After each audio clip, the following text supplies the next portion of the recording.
Welcome to Coach Fick's Football Academy. I'm Coach Fick. This video we are going to talk about recruiting tips in regards to your SATs. In this video, we are going to talk about the SATs. Not specifically how to take the test, but different things of how the SATs could help you in your recruiting. So, first off, when you go on a recruiting trip, whether it be your late in your junior year, early senior year, after the senior season's over, one of the biggest things college asks for is your GPA, transcripts, and SATs. With the SATs, what the schools look at is a graduated scale.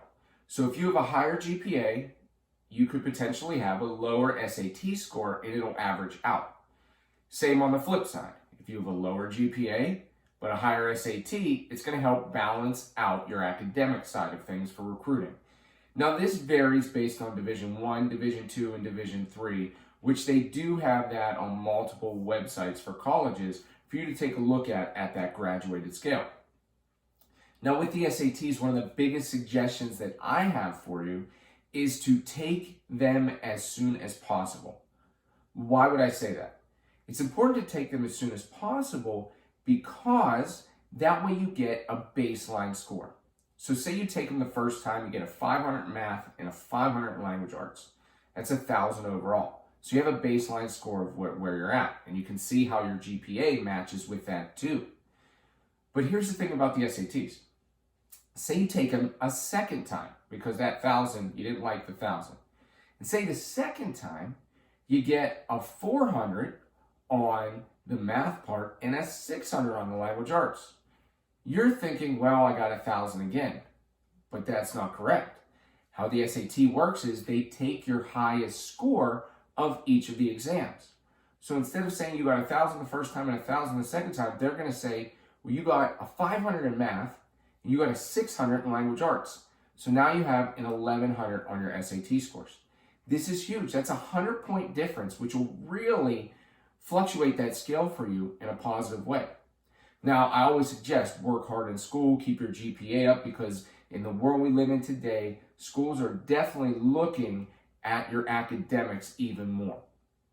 So when we look at the SATs, we want to make sure to take them. You want to make sure to you don't have to take them multiple times, but my suggestion is take them earlier. I would say by the end of your junior year, so you have a baseline, so that way at the beginning of your senior you can take them again. Because whenever that senior season comes around, like we talked about in one of our other videos, you're going to be going on some recruiting trips during the season. And they're going to ask you, do you have your SATs yet? When you have a college come in after the season, whenever it's the recruiting time frame, they're going to ask you, did you take your SATs? Because a lot of colleges require you to take those. Now, there's another test called an ACT, which we'll talk about on another video, but this video was specifically about SATs. So remember, take the SAT as early as you possibly can to allot yourself time to take it again if you need to. You'll use those SATs and you'll check with the scale based on Division I, Division II, Division III football to see where your GPA needs to fall for admittance. Now, some colleges have their own scale that they use where they have a GPA expectation and an SAT expectation. So you want to be aware of that as well. That's something you can ask on your recruiting trip, or you could call a college admissions counselor and ask them, what is your requirement for SATs as far as scoring range? And if you do that, then you'll have a mindset and a guideline of where you need to fall in whenever you take the test. As always, if you have any questions, comments, things that you want us to do a video on to help you better your recruiting, better your football knowledge, better your football skills, please comment below, subscribe to our videos, reach out to us. We'd love to hear from you because we are here to help you. And remember, in everything you do, no slack, just hustle.